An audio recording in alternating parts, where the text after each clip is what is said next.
Yes, please. Good morning, everyone.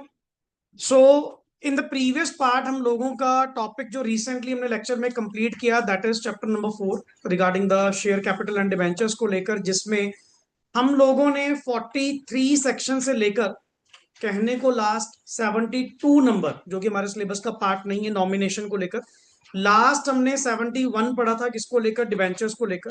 Clear. And next on जो chapter number 5 था वो शुरू होता था आपका 73 से लेके 76 ए। क्लियर।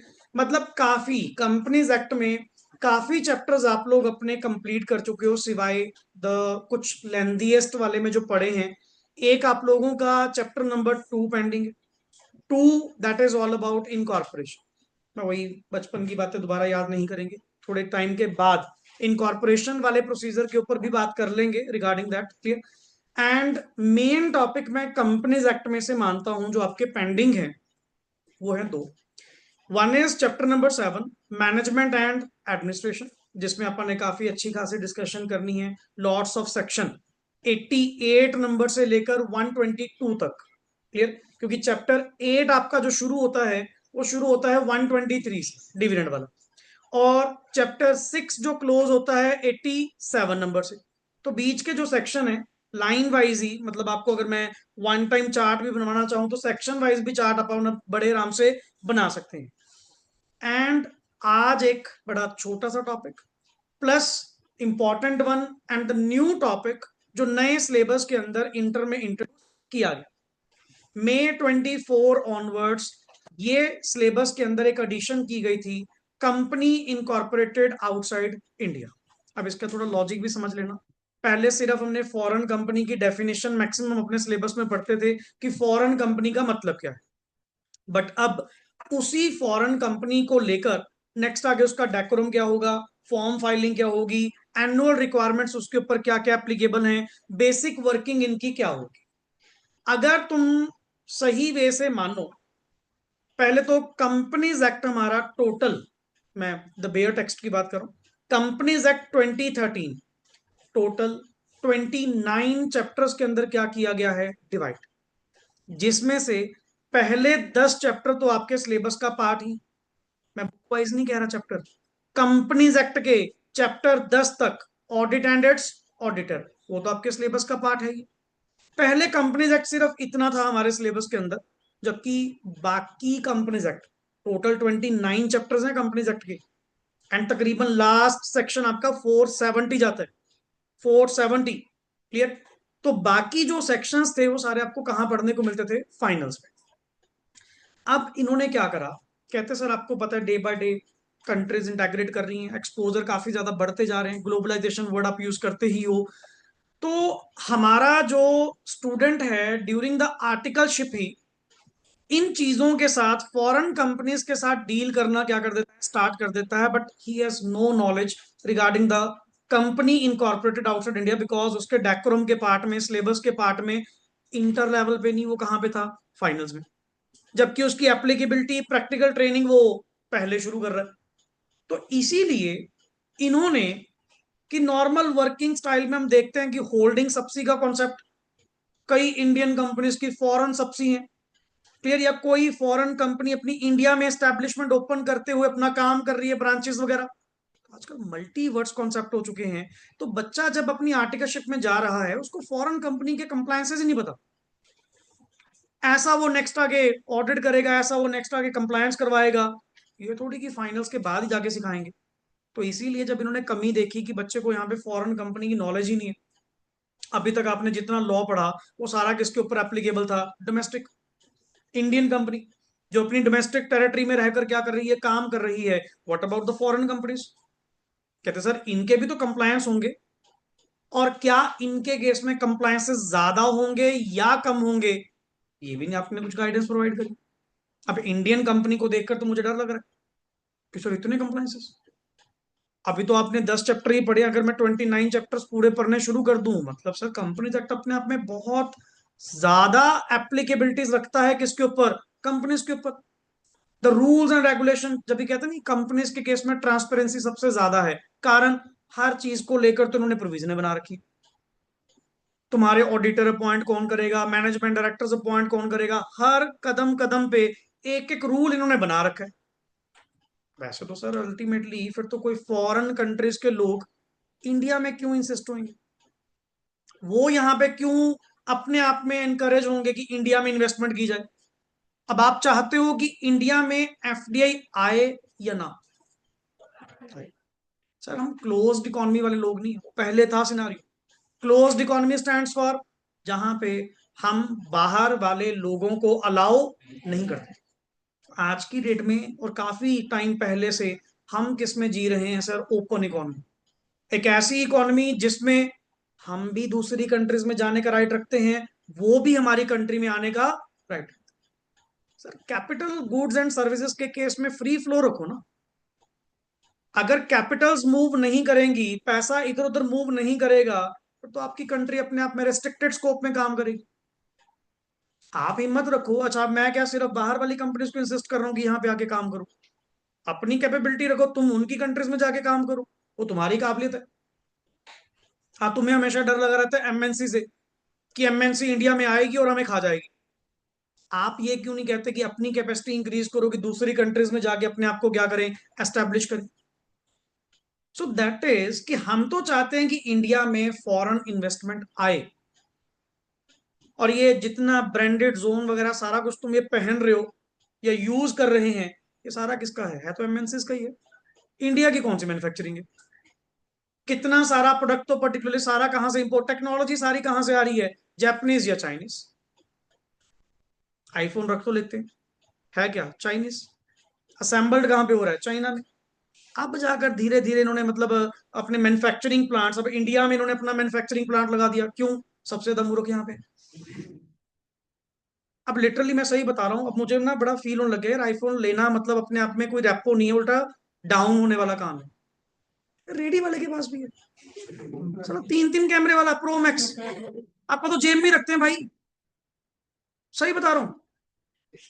मैं लेटेस्ट 3 4 चलो जगह पे गया, सैलून वाले के पास गया, वो भी रख के बैठा है प्रो मैक्स, चाहे किस्तों पे ले रहे हैं। क्यों? यहां पे ना अभी ये स्टेटस सिंबल का पॉइंट बन गया, not as a utility, as a status symbol. अब तुम कभी एक चीज नोट करना, उल्टा सैमसंग इस चीज में दोबारा आ गया। जितने ब्रांडेड लोग हैं, कहते नहीं अमीर हमेशा अमीर रहते हैं किसी वजह से, वो ना ट्रेंड ही अपना चेंज कर लेंगे। देखो अगर आईफोन सबके पास कॉमन हो गया, तो हम ये तो लेंगे नहीं, बैक टू सैमसंग, वो बड़ा टीवी देने लग गया ना वो, लोगों ने वो लेने शुरू कर दिए। उल्टा अब जिसके पास वो है ना, वो अपने आप में थोड़ा एक अलग रिकग्निशन रखता है, आईफोन तो सबके पास है। चेंज। पर ये जितनी टेक्नोलॉजी है, जितना कॉन्सेप्ट है, ये सारा कहां से आ रहा है सर, है तो ये फॉरेन का ही है, इंडिया का तो है ही नहीं। इंडिया का तो कोई टेक्नोलॉजी बेस्ड अपना काम ही नहीं है सर। इवन नोकिया भी क्या था, वो भी बाहर का था, इंडिया का थोड़ी था अपने, वो भी सिंगापुर बेस्ड था।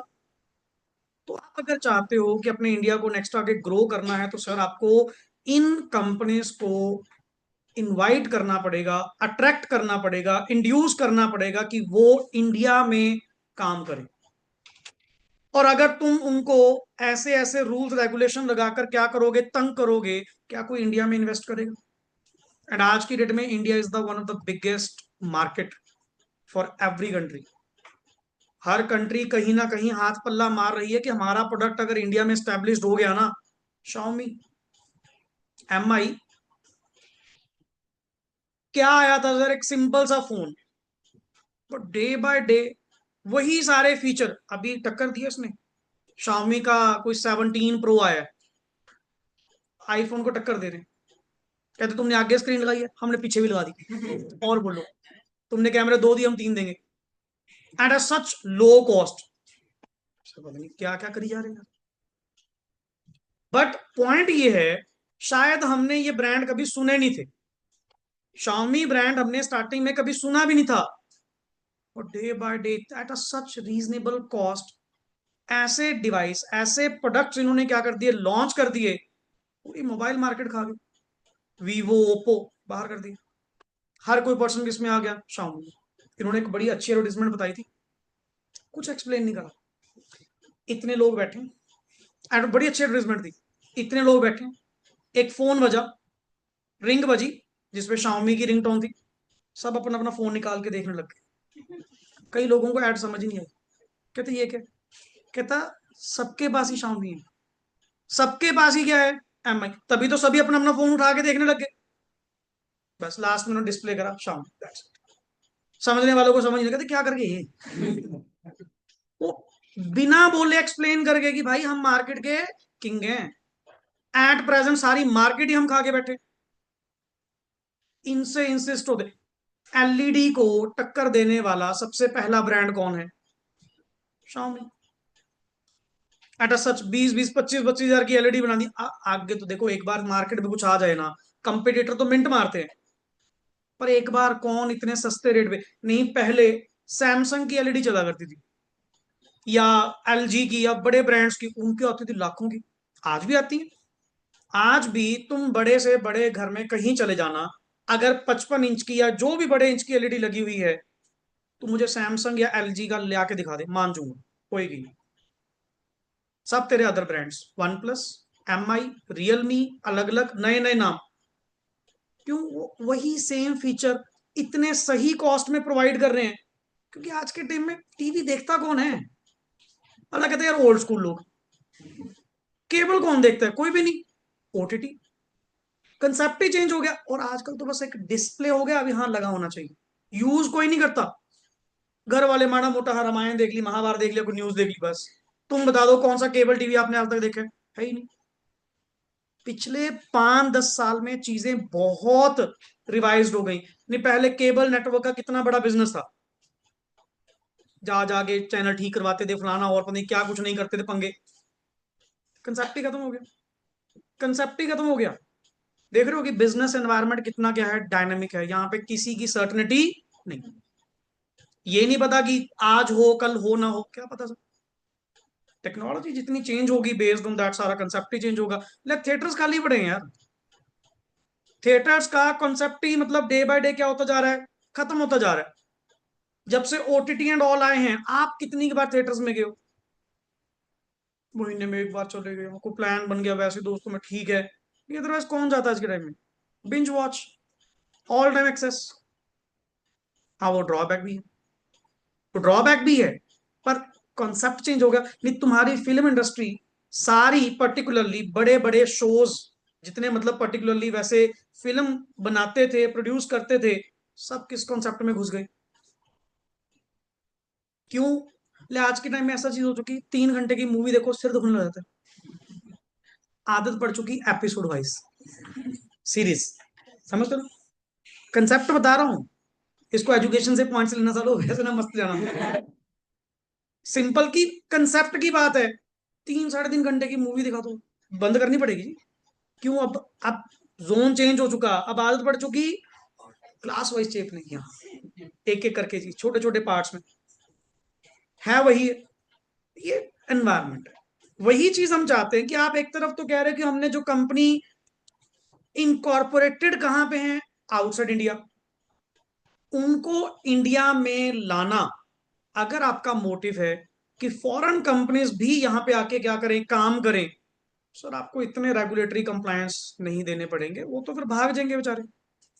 वाले क्या कहेंगे, सर ये तो फायदा ही नहीं, हमारा इंडिया में आके तो उल्टा फंसने वाला काम हो गया, इतनी ट्रांसपेरेंसी, इतने कंप्लायंसेस, और जरा सा कुछ गलत हो गया तो दिक्कत।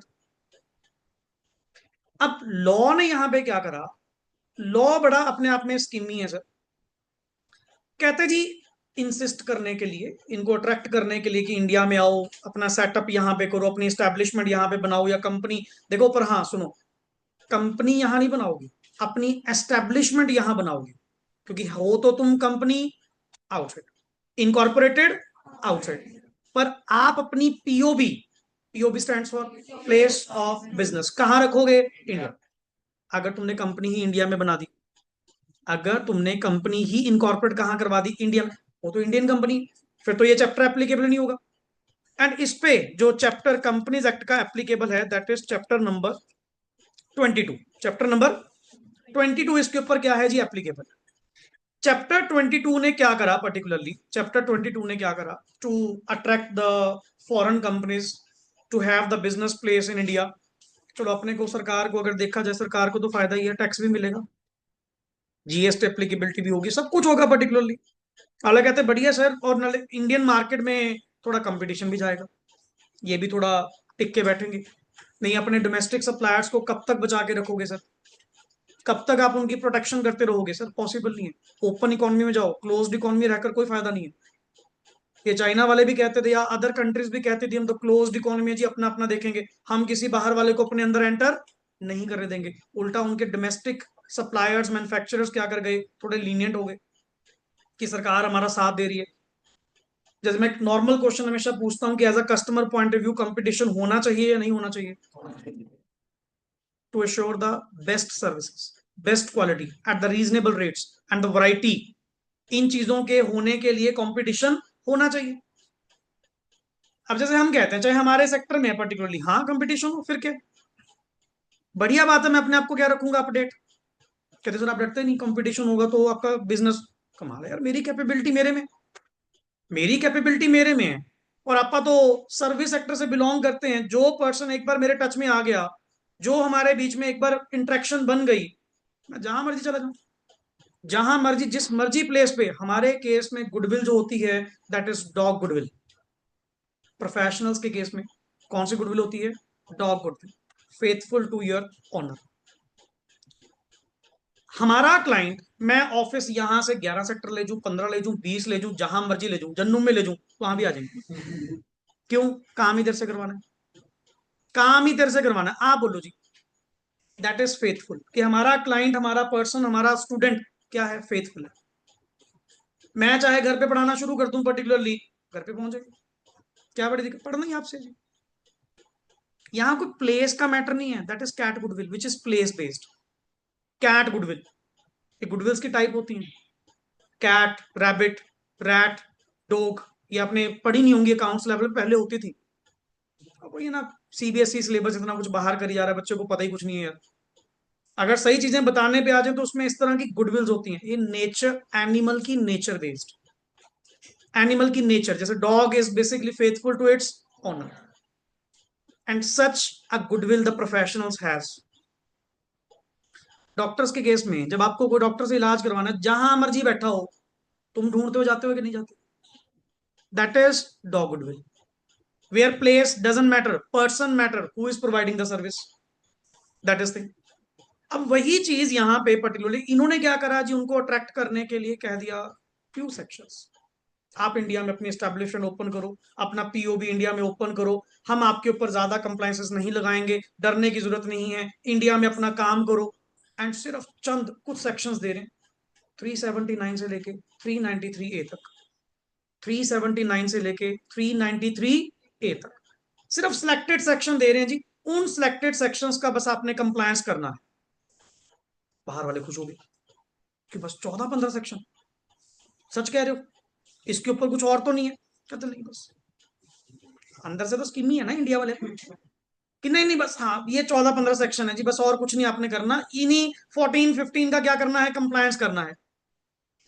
अब इंडिया वाले वही हैं, कान इधर से ना पकड़ा, इन्हीं सेक्शंस में क्या कर दिया, कुछ बातें क्लियर करके simple sorted see, as applicable to chapter number that, chapter number that, chapter number that, एक सेक्शन में ऑडिट करवाना है। हाँ जैसे ऑडिट चैप्टर नंबर 10 में होता है, डिविडेंड डिक्लेरेशन जैसे चैप्टर 8 एप्लीकेबल है।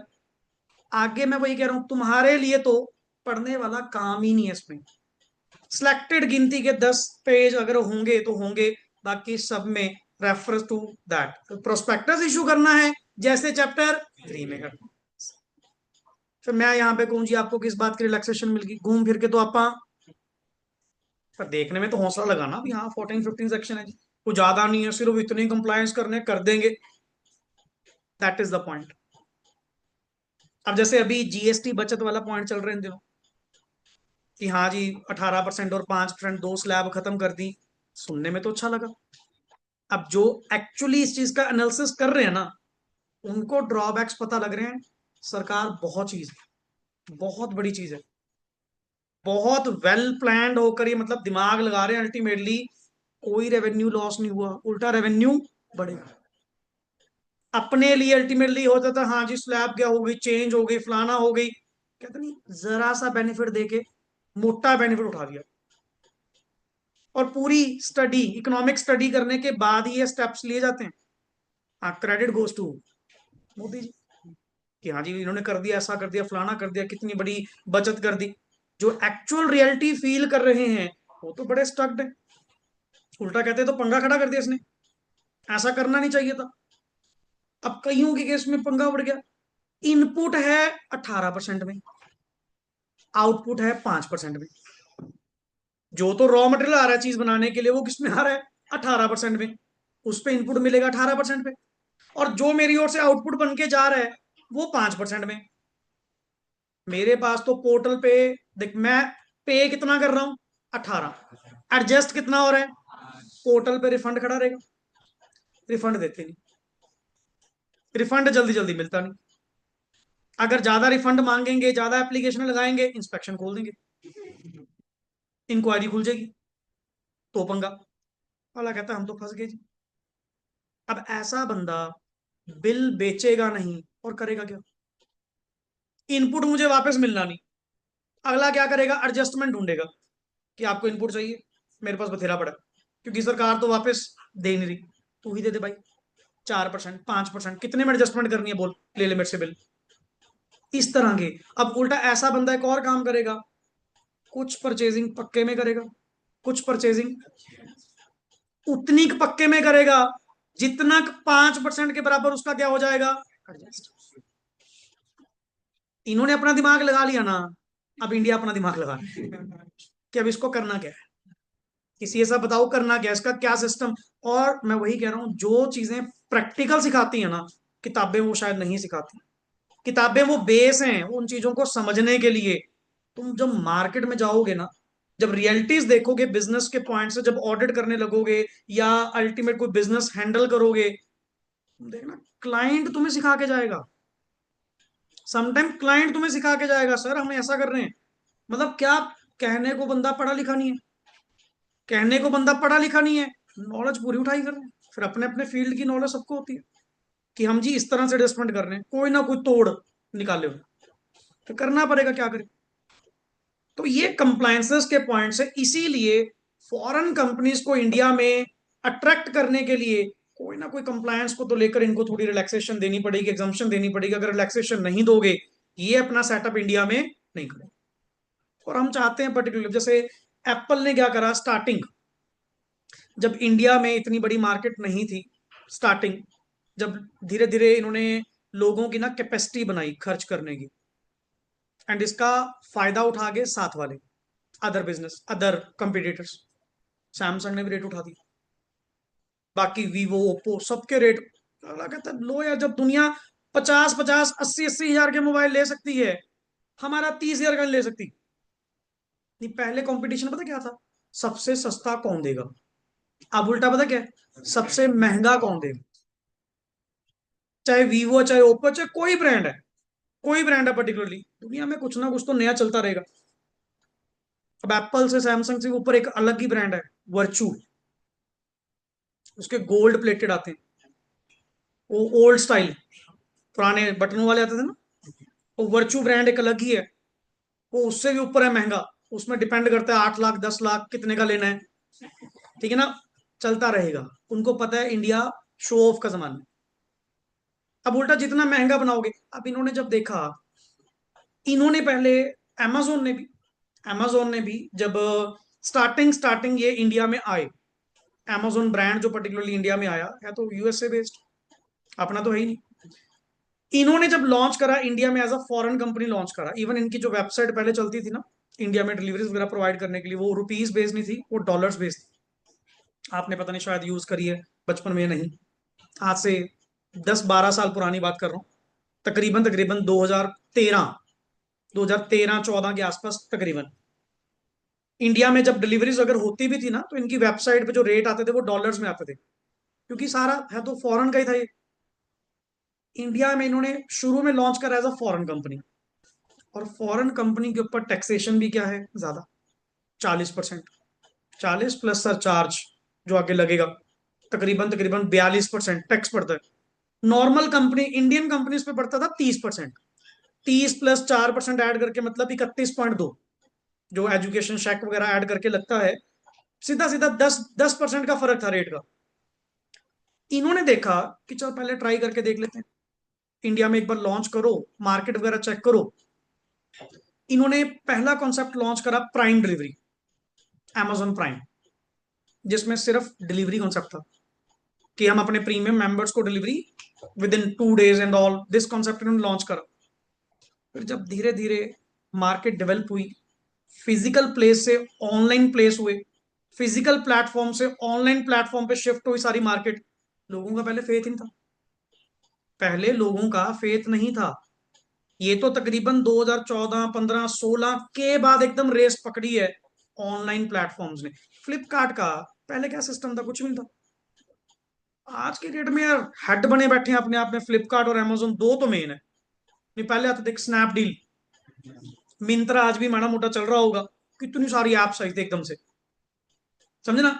आजकल एक व्यापारियों के लिए भी बनाई गई मीशो ऐप, कई है अलग अलग तरह, एक्सपीरियंस अपने अपने, चलो क्लियर। तो इन दैट केस उन्होंने पहले जो लॉन्च करा वो क्या करा जी, प्राइम के नाम से कॉन्सेप्ट लॉन्च करा, प्राइम डिलीवरी। फिर धीरे धीरे एंटर कर गए इन्होंने फॉरेन का कॉन्सेप्ट, ओटीटी वाला। फिर आया प्राइम म्यूजिक, फिर लेकर आया प्राइम वीडियो। तब देखा इंडियन मार्केट मतलब किस चीज को बड़ा अग्रेसिवली टेकअप कर रही है, कस्टमर फीलिंग फास्ट है, देन व्हाई टू पे टैक्स इतना हैवी। इतना हैवी टैक्स 40-42% हम क्यों पे आउट करें, सिर्फ किस नाम से कि इनकॉर्पोरेटेड आउटसाइड इंडिया है, और एस्टेब्लिशमेंट पीओबी कहां पे है, बिजनेस तो इंडिया से उठा रहा, चाहे इलेक्ट्रॉनिकली चाहे फिजिकली। अलग कहते हैं दिखाओ जी अमेजोन का ऑफिस यहाँ पे क्या, ऑफिस ऑफिस मैटर नहीं करता। प्लेटफॉर्म इंडिया में आपका ऑनलाइन क्या कर रहा है, ऑपरेट कर रहा है, टैक्स तो लगेगा जी। फिर कहते हैं जितना हैवी टैक्स क्यों दे। एंड जब मार्केट में स्कोप है, पोटेंशियल है पैसा कमाने का, एक कंपनी इंडिया में ही बना दो, Amazon लिमिटेड। बाहर वाली है Amazon INC इनकॉर्पोरेशन, इंडिया में उन्होंने कंपनी क्या कर दी, बना दी। इससे क्या हुआ, वो होल्डिंग, ये सब्सिडरी इंडिया में बना दी, इंडियन रेवेन्यू के ऊपर टैक्सेशन 30% पे आ गया, जहां कितना जा रहा था पहले, 40। Same happen for iPhone as well. IPhone ने भी अपनी मैन्युफैक्चरिंग कहां पे शुरू कर दी, इंडिया में। अल्लाह कहता बाहर से इंपोर्ट करते हैं, इतना टैक्सेशन देते हैं, और बेचना इंडिया में ही है, इंडिया में बना के इंडिया को बेच दो। और कितने नंबर ऑफ पीसेस की तो क्या चल रही है, सेल चल रही है। फिर एक यूनिट यहीं पे ओपन कर दो। हमें क्या जरूरत पड़ी है, बाहर से इंपोर्ट करवाएंगे, इंपोर्ट करवा के इनको ड्यूटी पे आउट करेंगे, छोड़ो बड़े। दैट इज कॉन्सेप्ट ऑफ क्या, कंपनी इनकॉर्पोरेटेड आउटसाइड। अल्लाह कहता है डोमेस्टिक कंपनी पे क्यों काम करें, सॉरी फॉरेन कंपनी पे क्यों काम करें, क्यों ना डोमेस्टिक ही लॉन्च कर दो। बट अदरवाइज जिनको लगता है कि सर नहीं हमने इंडिया में ऐसा प्रॉपर एस्टेब्लिशमेंट नहीं करना, कंपनी नहीं बनानी, सिर्फ एक ब्रांच ओपन कर देनी है, एक पीओबी प्लेस ऑफ बिजनेस हमने ओपन कर देनी है, हाँ तो कर लो, हमें क्या दिक्कत है। हाँ फिर आप फॉरेन कंपनी काउंट होंगे।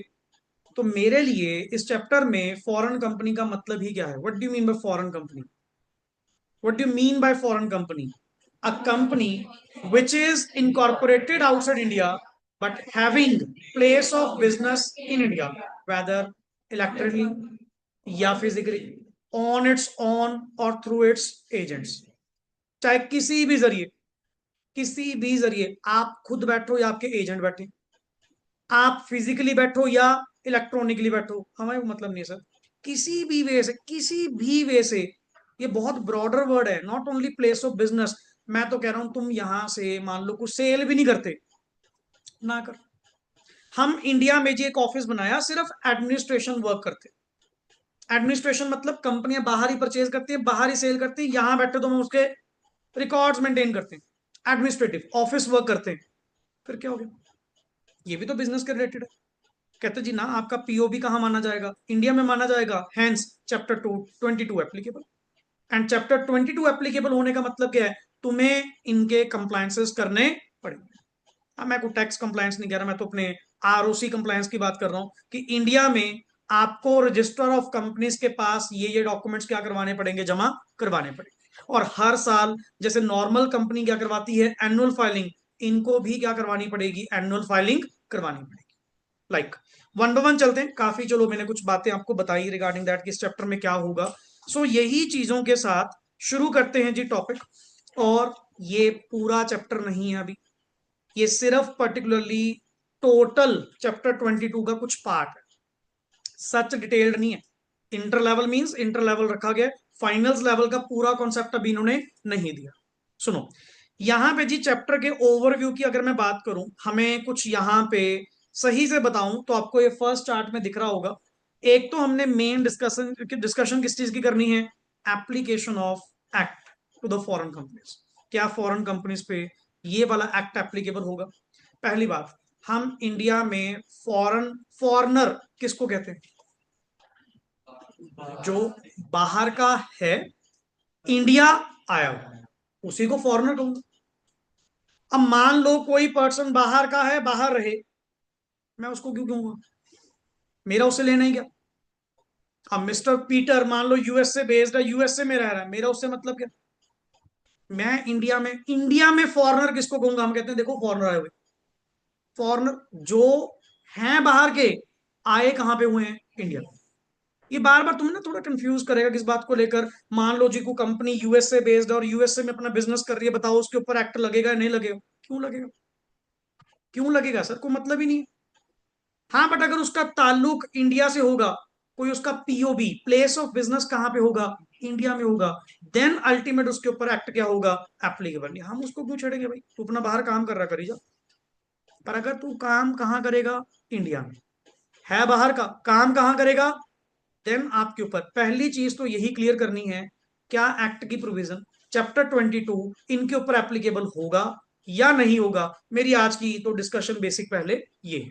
नंबर टू, अगर हो गया कि तुम्हारे पे चैप्टर 22 एप्लीकेबल है, देन इनके जी गिनती में सही बताऊं, मैंने दो सेक्शन काम के पढ़ाने, 380 381, बाकी सब तो back to domestic companies.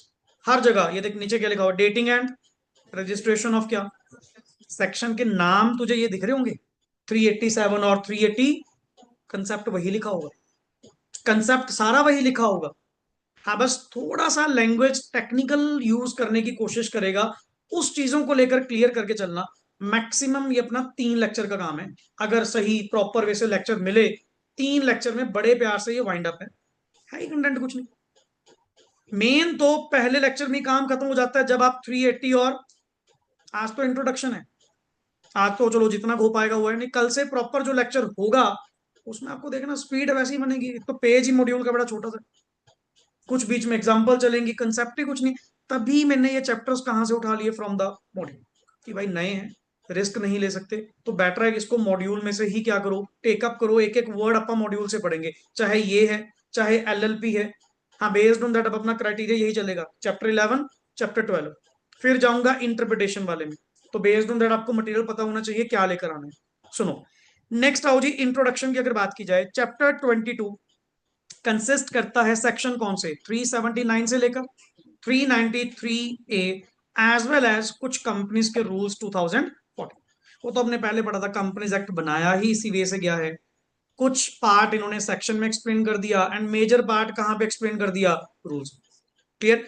Foreign company as per section 2 clause 42, not sub section, section 2 is definitional section, और डेफिनेशनल सेक्शन के अंदर क्या होते हैं, क्लॉजेस। तो इसको क्या प्रोनाउंस करेंगे, section 2 clause 42। Foreign company means any company, और body corporate is a broader word. Body corporate में इवन एलएलपीज भी आती, समझो वर्ड। हाँ फॉरेन एलएलपी वर्ड पढ़ लेना, वो भी तो सेम है। एक ऐसी एलएलपी जो incorporated but having the place of business, वो भी तो सेम डेफिनेशन बन गई।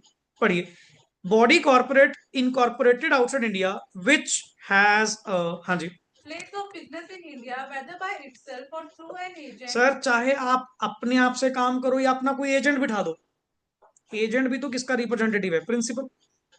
एजेंट भी तो किसका रिप्रेजेंटेटिव है, प्रिंसिपल। हमें इस बात से कोई मतलब नहीं जी, मैं थोड़ी बैठा हूं वहां पे, कौन बैठा जी वहां, तो हमारा एजेंट बैठा बैठा हो, है तो तेरा ही है, बिजनेस तो तेरे नाम पे कर रहा हो।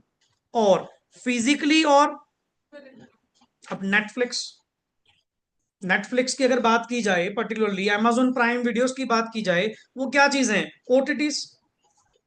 क्या नेटफ्लिक्स का कोई फिजिकली ऑफिस है कहीं? नहीं। प्योरली उनका क्या चल रहा है? इलेक्ट्रॉनिकली। हमने क्या करना है? डाटा कंटेंट शेयर करना है। एंड अल्टीमेट, कभी भी अगर आप नेटफ्लिक्स सब्सक्राइब करते भी हो, बाय ऐप उसकी पेमेंट नहीं होती, बाय वेबसाइट उसकी पेमेंट होती है, जो डायरेक्टली ऑटो मैंडेट लगा के उनके मेन ऑफिस में जा रही, मेन ऑफिस में जाती। दैट इज, समझे ना? ये सारे कंसेप्ट है, क्योंकि वो इलेक्ट्रॉनिकली काम कर रहे हैं, हमें फिजिकल से मतलब क्या।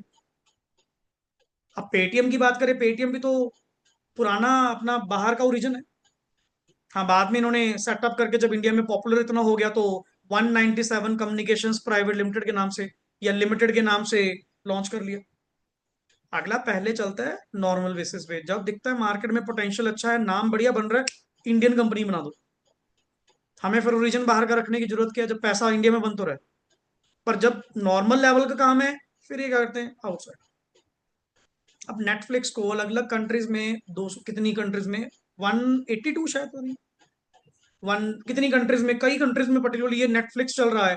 हर कंट्री में कंपनी क्यों बनाएंगे? हर कंट्री में कंपनी बनाने की जरूरत है, हेड ऑफिस वहीं पे इलेक्ट्रॉनिकली काम करना है, सर्वर अपने वहीं पे इतना अच्छा लोकेट कर दो, हार्डवेयर जो अपने मतलब हार्डवेयर हैं, सॉफ्टवेयर हैं, वो इतने बढ़िया बना दो, फ्रीक्वेंटली काम चले, टाई अप्स करो, काम करो। तो फिजिकली कोई जरूरी नहीं है, थ्रू वर्ड क्या लिखा हुआ है? Electronic mode as well. Clear? And conducts any क्या? Business activity in India in any other. और business activity doesn't mean only profit transaction. हम तो कह रहे हैं एडमिनिस्ट्रेटिव वर्क भी करोगे ना, वो भी तो बिजनेस के रिलेटेड है। अगर तुम यहां पे बैठे अपने सिर्फ रिकॉर्ड मेंटेन करते हो, जैसे मान लो हमारा रजिस्ट्रेशन ऑफिस इंडिया में, या कोई भी शेयर ट्रांसफर का जो भी सीन होता है वो इंडिया में हमारे लोग बैठे हैं, या कस्टमर सपोर्ट सर्विस इंडिया में, कुछ भी हो, है तो बिजनेस के रिलेटेड। किसी भी अदर मैनर में अगर तुम कोई बिजनेस एक्टिविटी करते हो ना, अल्टीमेट सर, हम तो आपको क्या मानेंगे? फॉरेन कंपनी इंडिया में मानेंगे। एंड एग्जाम्पल वन, जैसे कि एबीसी एंटरटेनमेंट लिमिटेड है। पहली बात तो इंडिया में वर्ड चलता है लिमिटेड। बाकी क्वेश्चन में अगर तुझे कुछ और वर्ड देखने को मिला, वो नेचुरली कौन सी कंपनी होएगी? Outside India. या तो वर्ड चलता है डॉट आईएनसी, या चलता है डॉट पीएलसी, क्लियर, कॉर्प, अलग अलग तरह के वर्ड चलते हैं बाहर। पर्टिकुलरली इंडिया में वर्ड पहचान क्या है? Limited. Public company limited, private limited तो लिखा ही होगा। क्लियर? हैविंग क्या? Foreign subsidiary UVW limited, rendering. पहली बात, एक इंडियन कंपनी कौन है? ये इंडिया में, ये तो इस पे तो इंडियन एक्ट ही लगेगा, ये तो वैसे इंडिया में। इसकी एक फॉरेन में, सब्सी है, मतलब इंडियन होल्डिंग कंपनी की फॉरेन सब्सी है कौन? यूवीडब्ल्यू। कौन? यूवीडब्ल्यू। और जो ये पर्टिकुलरली फॉरेन की कंपनी है ना, यूवीडब्ल्यू, ये इंडिया ही, मतलब ये ग्रुप कंपनीज को, वहीं से बैठे हुए ग्रुप कंपनीज को क्या करती है? सैटेलाइट सर्विसेज क्या करती है? Provide, like database. Satellite service क्या करती है? प्रोवाइड। प्रोवाइड किसको करती है? To the group. And group में होल्डिंग कंपनी तो है। मतलब ये बाहर वाली, अगर अगर मैं ये कह दूं जो यूवीडब्ल्यू लिमिटेड है, अगर मैं आगे लाइन ना पढ़ूं, क्या नॉर्मल यूवीडब्ल्यू पे तुम्हारा कंपनीज एक्ट एप्लीकेबल होगा? नहीं सर। क्यों एप्लीकेबल होगा? वो तो एक इंडियन कंपनी की क्या है? फॉरेन सब्सी है, होगी फिर। बट कहते सुनो तो सही, वही फॉरेन कंपनी, वही बाहर वाली फॉरेन सब्सी ग्रुप को, ग्रुप में कौन होते हैं? होल्डिंग, सब्सिडरी, एसोसिएट, जो भी हैं, उनको बैठे बिठाए क्या प्रोवाइड करती है? Satellite service. अब सैटेलाइट सर्विस प्रोवाइड करना मतलब they are doing business activity in India. That UVW Limited is doing business activity in India, having a POB। कहते बट सर कहां से? प्लेस ऑफ बिजनेस है तो है नहीं। कहते किसने कहा था कि फिजिकली? और वर्ड क्या लिखा हुआ था? अब सैटेलाइट सर्विस तो आपको कैसे प्रोवाइड करेगा? Electronic mode. Hence UVW limited भी इंडिया के लिए क्या मानी जाएगी? Foreign company. एंड उसके ऊपर ये वाला चैप्टर 22 क्या होगा, एप्लीकेबल होगा। अगर तुम ये कनेक्शन तोड़ दो, ये कनेक्शन तोड़ दो कि सर ये कोई सैटेलाइट सर्विस नहीं दे रहे, एक एबीसी लिमिटेड की फॉरेन सब्सी है, क्या उसके ऊपर चैप्टर 22 एप्लीकेबल होगा? नहीं। होने की वजह, वो बाहर वाली कंपनी इंडियन कंपनी को क्या दे रही है, satellite service, and sir having POB, POB establish हो गया। हाँ, फिजिकली नहीं हुआ, इलेक्ट्रॉनिकली हो गया, तुम तो डेफिनेशन में कवर हो गए। ऐसे ही एयरलाइन कंपनीज, अब बड़ी बड़ी एयरलाइन कंपनीज हैं, British Airways, Qatar Airways, Singapore airlines, Delhi level पे इंटरनेशनल एयरपोर्ट्स हैं।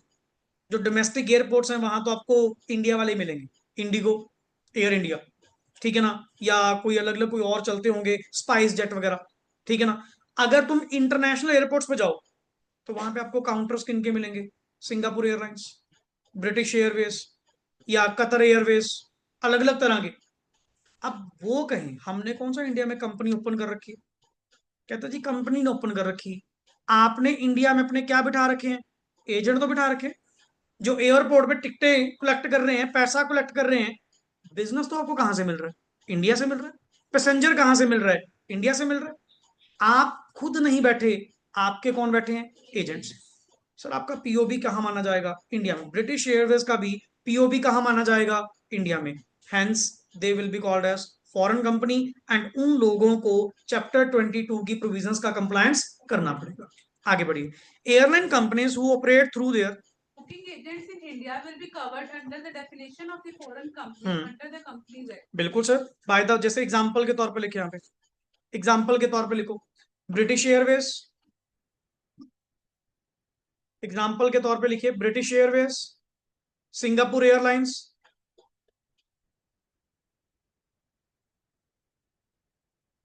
और ऊपर वाले में लिख लेना सैटेलाइट सर्विस के सामने through electronic mode, that is, example में क्या है, थ्रू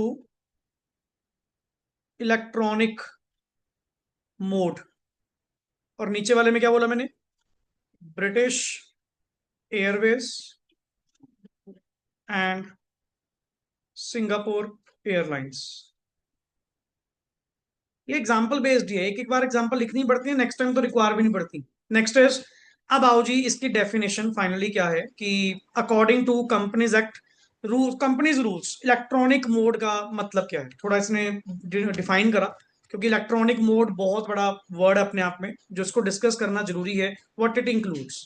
क्लियर, पढ़िए सर।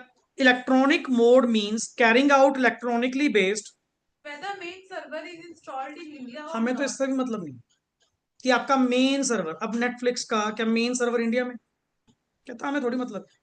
पर अगला सर्विस कहां दे रहा है, इंडिया में। सब्सक्रिप्शंस कहां से ले रहा है, इंडिया से। पीओबी तो माने, मेरा मेन सर्वर से कोई मतलब नहीं, मेन सर्वर इंडिया में रखो या बाहर रखो। पर इतना पता है तुम कंपनी कोई बाहर वाली हो, सर्वर तेरा जहां भी हो, बिजनेस कहां से उठा रहा है, इंडियन मार्केट से ना। आपका इंडिया में इलेक्ट्रॉनिक बेस पे, इलेक्ट्रॉनिकली बेस पे पीओबी क्या माना जाएगा, इंडिया में माना जाएगा। बट आगे बढ़िए, whether main server is installed in India और not, including but specifically not, ये डेफिनेशन जरूर पढ़ा रहा हूं, बट इसका मतलब सिर्फ यही नहीं है, और भी कल को अगर कुछ ऐड करना पड़े, मतलब ये डेफिनेशन अपने आप में कौन सी डेफिनेशन है, इंक्लूसिव नॉट एक्सक्लूसिव। एक्सक्लूसिव होती ना, सिर्फ यही, सिर्फ यही, बट अगर लिख गया but not limited to, not सिर्फ यही, कल को कुछ और ऐड ऑन करना पड़ा वो भी हो जाएगा। सुनिए पहला, सर कोई भी B B to C transaction, कोई data interchange and other digital supply, कोई भी sir import export and all, या कुछ भी आप कर रहे हो पर्टिकुलरली, कुछ भी, कोई बिजनेस टू बिजनेस ट्रांजैक्शन करना, कोई बिजनेस टू कस्टमर ट्रांजैक्शन करना, कोई डाटा इंटरचेंज करना, कई साइट्स तो पर्टिकुलर क्या करनी है आपको, डाटा प्रोवाइड करनी, एंड अदर डिजिटल सप्लाई, इसमें आ तो गया नेटफ्लिक्स, amazon प्राइम क्या कर रहा है, डिजिटल सप्लाई, कंटेंट, आपको क्या प्रोवाइड कर रहे हैं, सिर्फ कंटेंट ही प्रोवाइड कर रहे हैं, हो गया, ये भी क्या माना जाएगा, electronic mode. Next is offering to accept deposits, हाँ जी, Or inviting deposits or accepting deposits or subscription in securities in India or from citizens of India. Sir कोई फॉरेन कंपनी जैसे मैं कह दूं XPLC, अगर एग्जांपल के तौर पे कोई XPLC है, वो इंडियन मार्केट से डिपॉजिट एक्सेप्ट कर रही है, इनवाइट कर रही है, सब्सक्रिप्शन ऑफ सिक्योरिटीज अट्रैक्ट कर रही है, इनवाइट कर रही है, कैपिटल तो इंडिया से उठा रहे हो, तो भी तुम क्या माने जाओगे? हमारे लिए फॉरेन कंपनी माने जाओगे। कि बेसिकली इलेक्ट्रॉनिक मोड के अंदर ये भी कवर होगा। जैसे कहते नहीं, मान लो XPLC बाहर वाली कंपनी है, उनके शेयर्स वगैरह, उनके डिपॉजिट्स वगैरह वो इंडियन मार्केट से उठा रहे हैं, मतलब यहां से इंडिया से क्या जा रही है बाहर? कैपिटल। तो भी हमारे लिए इलेक्ट्रॉनिक मोड के अंदर ये वाला पॉइंट भी क्या होगा? कवर होगा। नहीं, अगला कहता है बताओ जी कौन सी बिजनेस ट्रांजेक्शन हमने करी, हमने कौन सी परचेज सेल करी? कहते कल्ला परचेज सेल नहीं, इवन कैपिटल ट्रांजेक्शन भी करी ना, not current account, current account as well as capital account transaction भी करी ना, तो भी इलेक्ट्रॉनिक मोड के लिए आप क्या माने जाओगे? कवर्ड माने जाओगे। आगे नेक्स्ट, कोई फाइनेंशियल सेटलमेंट्स करवाना। अब जैसे अगर आपने कभी सुना हो वर्ड पेपाल चैनल, एक particular PayPal that is famous for settlements, financial settlements, and mostly जितनी फॉरेन में पेमेंट्स आती है ना, जो भी लोग इंडिया से बैठकर मान लो फॉरेन में काम कर रहे हैं, उन सबके पेपाल पे अकाउंट्स हैं, and that PayPal account is attached with the bank account. वो क्या करते हैं, पहले पेमेंट किसके अंदर आएगी? पेपाल के अंदर। पेपाल कन्वर्जन करके जो भी चार्जेस कट होंगे, नेट अमाउंट आपकी प्रोसीड्स, थोड़ी कमीशन लेगा वो बीच में, बाकी प्रोसीड्स आपके अकाउंट में इजीली क्या करवा देगा? सेटल करवा देगा। That is PayPal. अब पेपाल भी तो अपने आप में एग्जांपल वही है, PayPal channel. Next, web based marketing. Web based marketing one of the best example Google. Google पे जब आप एडवर्टीजमेंट्स वगैरह अगर करते हो पर्टिकुलरली सर, उसके आप चार्जेस पे आउट करते हो। अब गूगल इंडिया का थोड़ी है, गूगल कहाँ का है? USA बेस्ड है। तो इंडिया में अगर वो जितना बिजनेस कर रहा है, taxation as a foreign company. आगे सर, एडवाइजरी एंड क्या लिखा हुआ है? अच्छा, बहुत सारे लोग हैं, मतलब एडवाइजरी सर्विस। कई फॉरेनर्स की CSR, CSR के केस में हमने कहा था कि मान लो अपनी टीम को ट्रेन करने के लिए, डेवलप करने के लिए कई बार हम फॉरेन कोलैबोरेशंस करते, तो वहां पे अगले इंडिया नहीं आएंगे।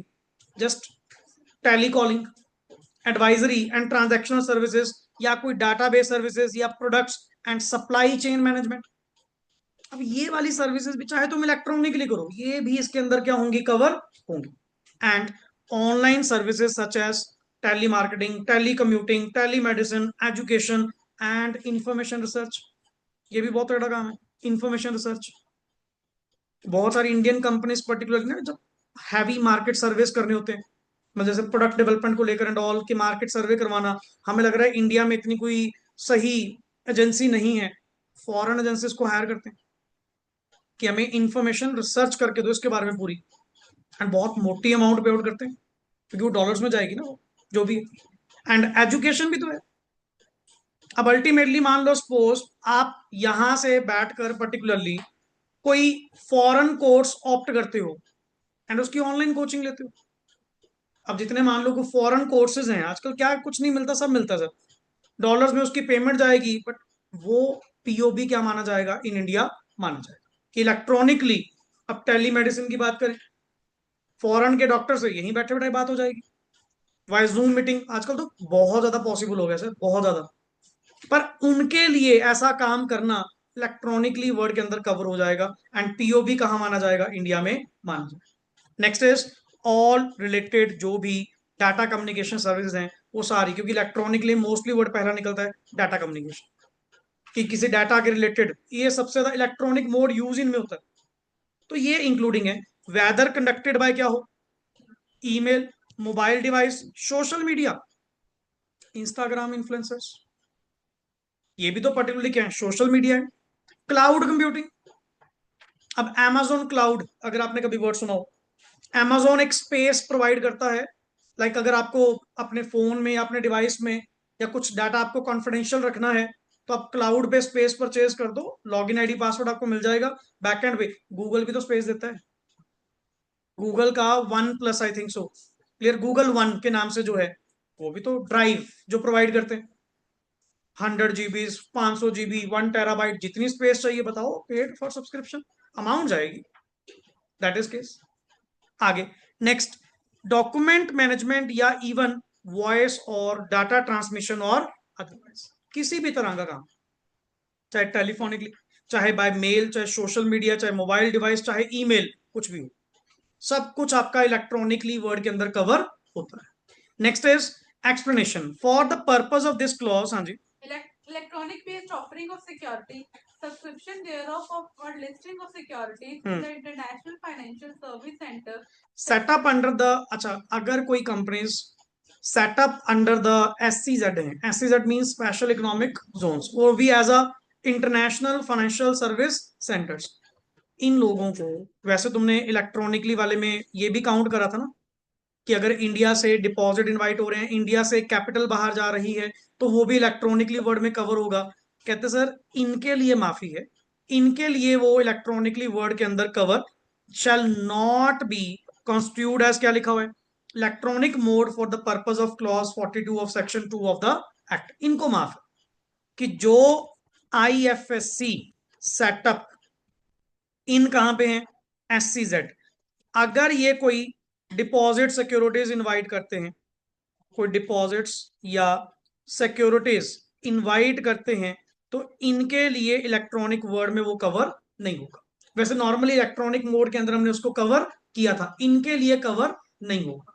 Clear. Next example, Jackpack limited is a shipping company incorporated in Japan, incorporated in Japan.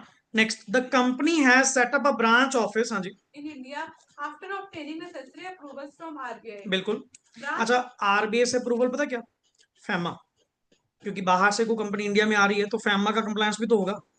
Foreign exchange management act, उसमें भी RBI जहां वर्ड आ गया ना, मोस्टली फैमा ही एप्लीकेबल है, क्योंकि वो इसी का टेक केयर करते हैं।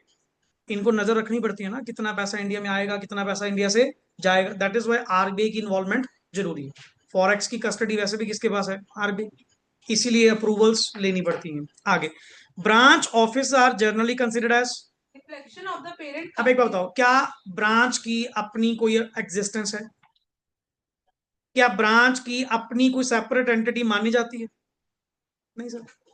ब्रांच प्योरली किसकी परछाई है, किसके ऊपर डिपेंडेंट है आपकी, आखिर में तो हेड ऑफिस में क्लब होएगी। और ये कह रहे हैं जी वो तो हमारा पार्ट ही नहीं, कैसे पार्ट नहीं है भाई। Branch office are generally considered as reflection of parent company's office, thus branch office of a company incorporated outside India are considered as a place of business for conducting business activity in, तो हम तो ये मान के चलेंगे बेशक तुम्हारी company Japan में है, तुमने ब्रांच तो इंडिया में ओपन करी ना, वो तुम्हारी ही ब्रांच है एंड तुम ही इंडिया में आए हुए माने जाओगे, और अल्टीमेटली प्लेस ऑफ बिजनेस अगर आपका इंडिया में है, आपके ऊपर फॉरेन कंपनी का कॉन्सेप्ट क्या होगा, एप्लीकेबल होगा। अरे आपके ऊपर मतलब टोटल कंपनी पे नहीं, सिर्फ उस ब्रांच पे। पता लगे जो जापान में है उनका भी सारा सिस्टम चेंज कर दिया, वो नहीं, जितना उनका इंडिया के साथ ताल्लुक है उस पार्ट के लिए, उस पार्ट के लिए आपको हम इंडियन कंपनी नहीं मतलब फॉरेन कंपनी मान के चलेंगे। आगे, will be required to follow the provision of this and such other provision as may be, अगर कुछ स्पेसिफाइड होंगी। ये चैप्टर तो लगेगा लगेगा, चैप्टर मतलब चैप्टर नंबर 22, ये तो लगेगा लगेगा, जहां भी बढ़ाया चैप्टर मतलब 22। बाकी कोई अदर प्रोविजन अगर आपके ऊपर एप्लीकेबल होंगी तो वो भी आपको फॉलो करनी पड़ेगी। और as a fact, union minister of state for corporate affairs Shri Rao Inderjit Singh in a written reply to a question in the Rajya Sabha that 320 foreign companies registered हुई थी बिटवीन कब, 2018 से लेके 2021। डे बाय डे स्कोप बढ़ ही रहा sir, number of foreign companies बढ़ती जा रही है इंडिया में, एमएनसीज एंटर करती जा रही है बिजनेस में। क्लियर। सो इसकी जो एप्लीकेबिलिटी है ये आपका सर मतलब प्रॉपरली, ये तो चलो कुछ नहीं है 379, बट इसके बेस्ड क्वेश्चन जरूर आ जाता है, ये नेक्स्ट लेक्चर में टेकअप करेंगे। आज तो जस्ट इंट्रो पे ही अपना टाइम सा लग गया कि फॉरेन कंपनी कॉन्सेप्ट क्या है। क्लियर। सो मैक्सिमम मेरा आगे का टारगेट 3 लेक्चर है जी, 3 लेक्चर्स में इसको अपन रैप अप करेंगे सारा कंप्लीट जितना भी है। क्लियर। एंड कल की क्लासेस के बारे में आपको इवनिंग तक क्लैरिटी होगी। दशहरे की छुट्टी ली है, शर्म कर लो, कैसे देख रहे हैं, संडे है सर।